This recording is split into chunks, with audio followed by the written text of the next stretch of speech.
Jadi begini Mbak, untuk tim Olimpiade sendiri sebenarnya tim inti yang sudah ada di Pelatnas PBSI, yang di pengurus PBSI itu sudah ada dari sebelum tim ad hoc ini dibentuk Mbak. Jadi setelah kami berjalan dengan sekian waktu, dibentuklah tim tambahan, tim ad hoc Olimpiade dengan menyertakan beberapa nama-nama pakar di bidangnya masing-masing. Jadi bukan baru dibentuk, tim ini sebenarnya sudah ada, tapi dari pengurus PBSI.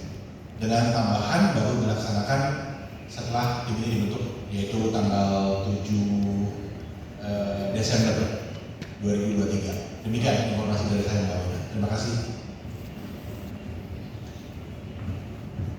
Terima kasih Mbak Wina. Ya mungkin kalau untuk mentor, tugas tugas detailnya itu ya mungkin ya kita akan ngobrol dengan atletnya. Misalnya ada dengan campuran kan ada Rinos, ada Rehan.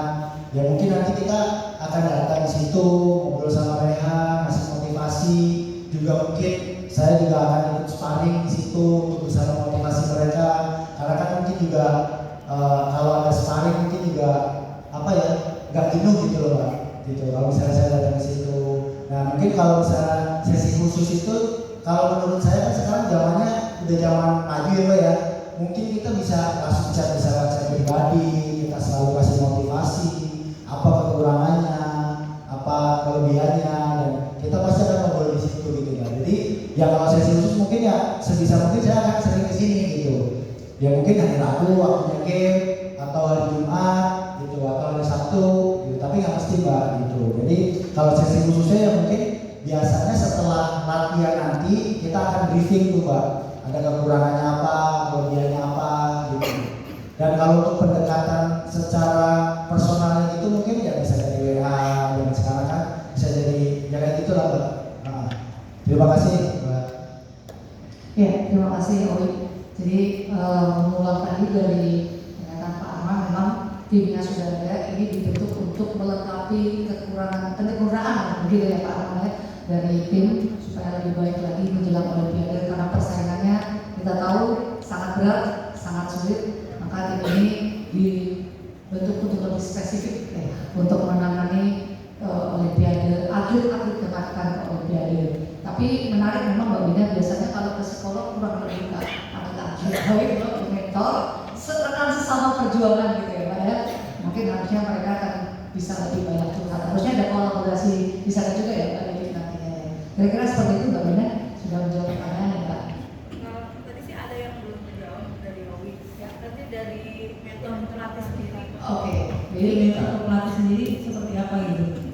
Kalau dari mentor pelatih sendiri, ya mungkin nanti kita juga akan kolaborasi gitu loh Pak. Ya mungkin saya bisa ke ke pelatih, kita dari luar kan, ya mungkin pengalaman saya dulu latihan seperti ini kita bisa share juga ke pelatihnya. Dan kita juga kan bisa melihat adik-adik kita nih, misalnya ada si A, misalnya kurangnya ini, si B ini. Nah mungkin di situ kita akan juga kasih masukan untuk atletnya itu untuk pelatihnya itu sendiri gitu Pak. Oke, baik, terima kasih Oli. Mungkin mohon bantuan dari Chandra juga untuk bisa sedikit memberikan keterangan, dan Ariki juga silakan. Ya, Chandra dan Ariki, dua Olimpian ya, perlu kita dengarkan suaranya. Terima kasih. Aku berdiri ya, ini karena mungkin melengkapi aja. Sebaiknya karena menunjukkan mentor ini juga ada lagi apresiasi dan kehormatan buat kami ya. Saya lebih tepatnya mohon izin kalau boleh membaca saja job desk dari mentor ini lebih mudah. Tadi saya sudah share juga, karena tadi izin saya bacakan di depan. Depan aja supaya terlihat oleh anak-anak ini. Nanti dibacain ya biar cepat. Ya, saya juga dapat dan singkat aja. Ini yang terutama mengembangkan teknis atau pembimbingan teknis, terus dukungan emosional, pengembangan keterampilan kepemimpinan juga kan luar biasa banget ya tugasnya. Dari saya juga baru kali ini udah bilang mentor ini kita paling nggak harus betul-betul kasih contoh dan ya masukan motivasi, inspirasi juga tadi, termasuk dari inspirasi dan motivasi yang baik. Ini tentunya mungkin tim yang luar biasa dari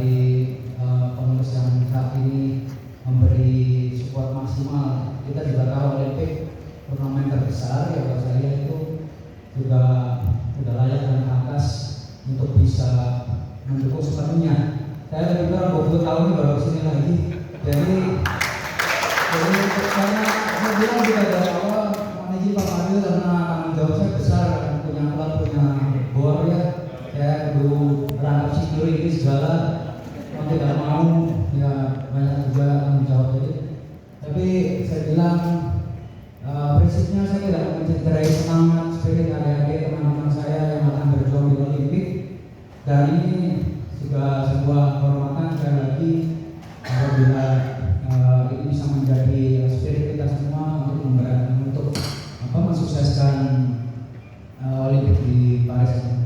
Mungkin tambahan dari saya yang mungkin materi ya mas materi. Menurut saya yang penting itu terutama ada 3 hal.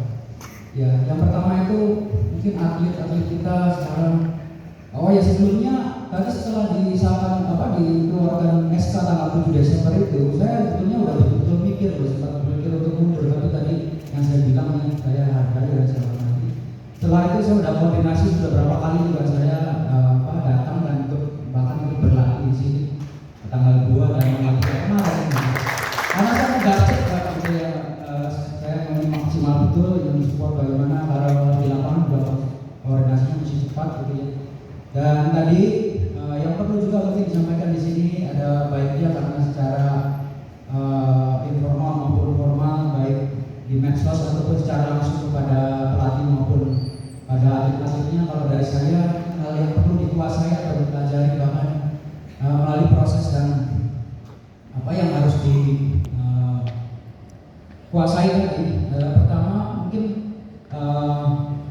satu ya memang lawan kita itu bisa tidak kelihatan, itu pun artinya kita mohon bimbingan yang maha kuasa untuk bisa dimampukan, diberi kekuatan untuk bisa melangkah lebih lanjut dalam proses Olimpik ini, dilancarkan, dimudahkan dan bisa diloloskan yang terutama itu. Dan kedua mengalahkan diri sendiri. Ya jadi prosesnya itu juga yang berat. Bagaimana kita seperti tadi, saya kira di sini mentor saya, pelatih saya, senior saya semua ada di sini. Ya jadi kalau saya ngomong lebih panjang itu nanti ini jadi lucu lah ya. Paling enggak nggak mau panjang-panjang. Jadi mengalahkan diri sendiri, menguasai keadaan itu khususnya juga di Olimpik. Ketika lama-lama Olimpik itu menjadi turnamen yang paling besar, tapi bagaimana kita bisa melihat ini sebuah kesempatan yang sangat baik dan sangat besar buat kita sebagai atlet. Kalau nggak mungkin dong. Kalau buat atlet yang katakanlah nggak siap bahkan ya nggak punya kapasitas atau kualitas di Olimpik kan ya pasti gugur. Maka itu kesempatan yang luar biasa ini saya sampaikan kepada adik-adik semua seperti kemarin langsung pas kebetulan Bapak di juga datang, berarti ini harus menjadi cambuk atau spiritual termasuk evaluasi dan introspeksi kita selama ini supaya menghadapi Olimpik itu dengan gagah berani. Biasanya kalau seorang juara itu menghadapi turnamen atau turnamen yang besar, semakin besar tanggung jawabnya, bebannya akan semakin maksimal performance. Ya, dan ketiga, ya mungkin banyak hal lagi yang non teknis. Jadi menurut saya termasuk Mbak tadi yang sudah disampaikan oleh manajer, termasuk psikolog dan Yuni semua, Owi adalah tim pendukung yang lain untuk bisa optimis memberikan masukan-masukan yang positif juga dari bahasa dan juga hal yang lain. Saya intinya tidak mau patah semangat, patah harapan, apalagi pesimis. Jadi saya sebagai mentor ya, untuk bisa memberi dukung sepenuhnya kepada adik-adik kita, teman-teman kita dalam satu tim Olimpik ke Paris ini dengan gagah berani maju ke medan perang dengan siap mental penuh yang terutama ya, karena betul kata orang kalau seorang juara itu sukses itu karakter. Jadi mulai sekarang kita mesti punya sikap mental berani, mental juara untuk bisa mengatasi apapun itu di depan. Satu persatu kita bisa melangkah dengan gagah berani sekali. Saya kira itu sih ya. Terima kasih. Baik,